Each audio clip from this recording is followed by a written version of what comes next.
Yeganə Babasoy. I am a senior lecturer at Nakhchivan State University. Today I am gonna to speak about essential phrases to help your fluency while speaking or during exams, especially in IELTS exam. Let's get started. Here are some useful expressions that to help you to speak fluently in your speech and in your exams, especially during IELTS speaking test. To help speak fluently in English, you need to learn vocabulary, grammar, and then practice, so can be flexible to respond to questions. You must never give up. Firstly, the first thing is you must never give up. You also need coherence. Coherence is the smooth flow of your ideas. You can move from one idea to the second to the third, and where your sentences are connected to each other and they flow smoothly. The listener of examiner finds it easy to follow that what you are saying, and this will include also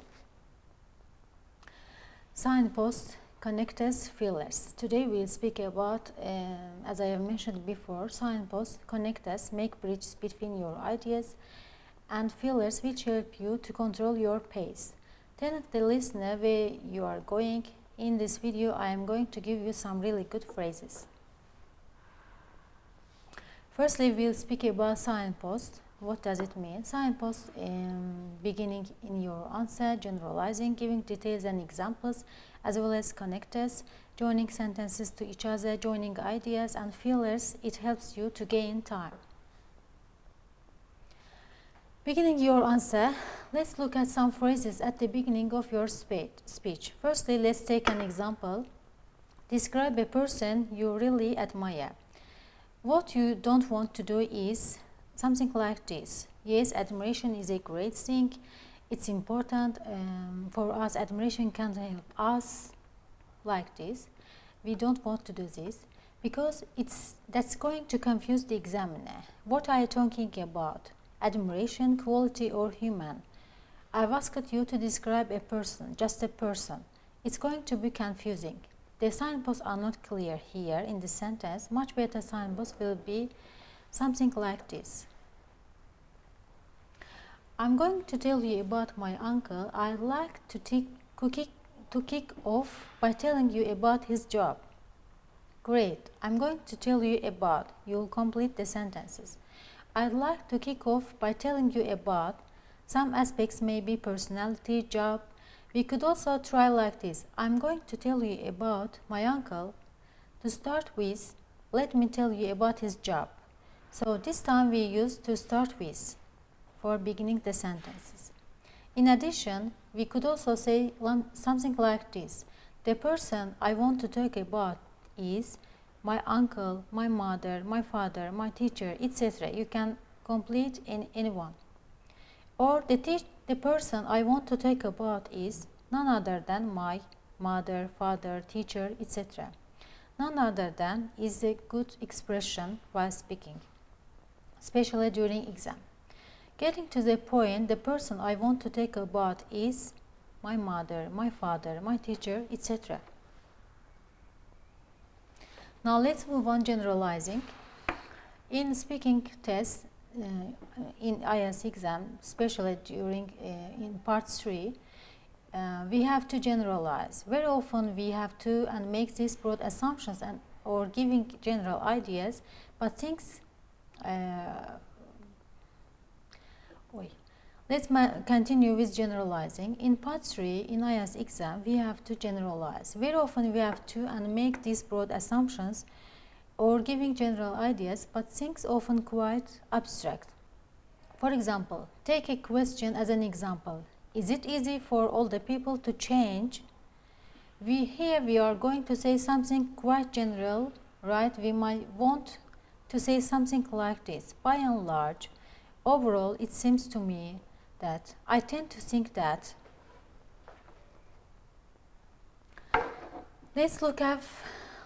Let's have a look at this in action. By and large, I'd say it's harder for them because they are often stuck in their ways.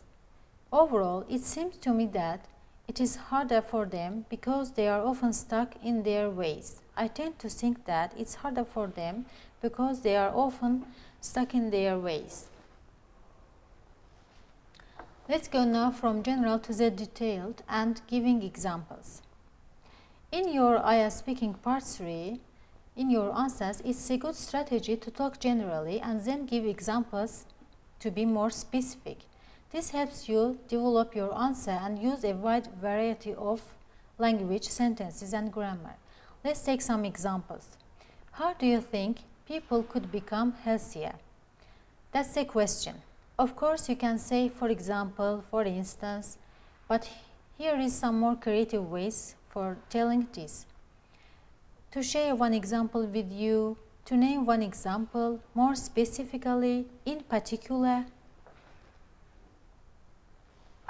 Let's have a look in the same answer using these different phrases. I think there is a bunch of things people could do to get into shape. To share one example with you, they could go for a brisk walk first in the morning. The second sentence, I think there is a bunch of things people could do to get into shape. To name one example, they could go for a brisk walk in the morning firstly. Another example, I think there is a bunch of things people could do to get into shape. More specifically, they could go for a brisk walk first in the morning. I think there is a bunch of things people could do to get into shape. In particular, they could go for a brisk walk first in the morning. Let's move on. Now we'll speak about connectors. As you've seen from our slide, there are different kinds of connectors: opinion, comparison, conclusion, addition, contrast, illustration. But now we'll speak the most common connectors in speech, in natural speech, and, but, so. It's perfectly fine to use. There are other words you can use as well, so in addition to, we could use on top of that, actually, as a matter of fact. For using these phrases, you should use these phrases after a sentence. You cannot use these phrases in the beginning of your speech. For example, I like history. On top of that, I like geography too. I think both overlap, to be honest. I like history. Actually, I like geography too. I think both overlap, to be honest. I do like history. As a matter of fact, I like geography too. I think both overlap, to be honest. And now we'll continue the synonyms for but. We could say, that said, we have to pay attention the intonation. That said, or mind you, the same intonation. Let's take an example. I like fast food. That said, I wouldn't eat every day. I do like fast food. Mind you, I wouldn't eat every day. Finally, so, we give reasons for so. That's the reason, or that's the reason why. For example, I love football, so I often go to watch the match live on Saturdays.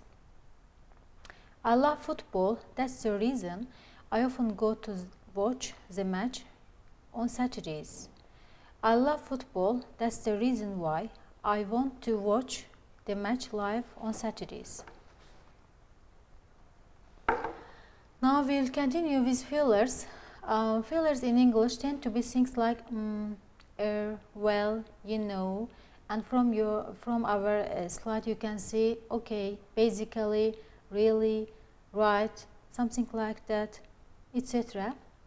And they tend to be seen as negative things. I think the problem is that they are overused, and if we overuse them, it is negative things. However, these fillers are part of our natural spoken English, so it's fine to use them. The thing is, when you overuse, I would suggest that, because things like can be confused with hesitation, which will bring down your fluency score as quick as so as a quick tip for you, if you think you are going to say just go quiet, say nothing. As simple as that, that will help you reduce your hesitation. What I want to look at in this video are the more complex fillers that are often used to gain time, especially in IELTS exam in part 3.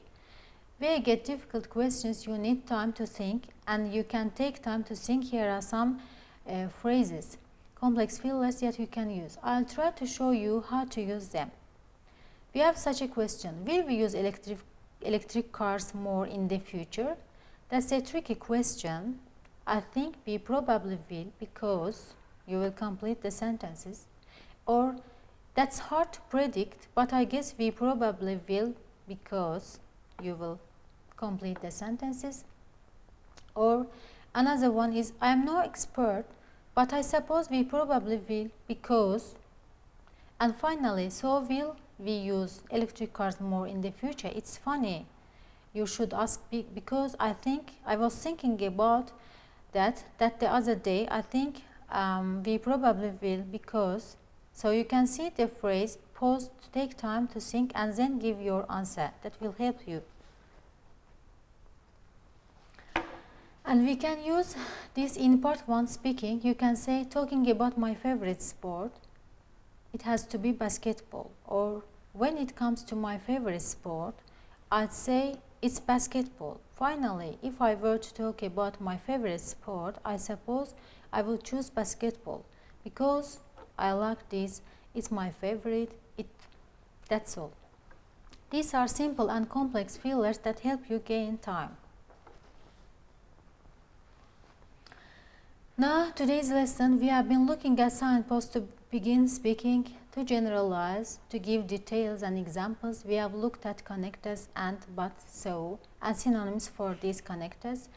Also, we have looked at fillers to help you gain time and control of your speech, of your pace. And I hope all of these will be useful, helpful for you. You can use these in your speech, in your exam. Thank you for your attention.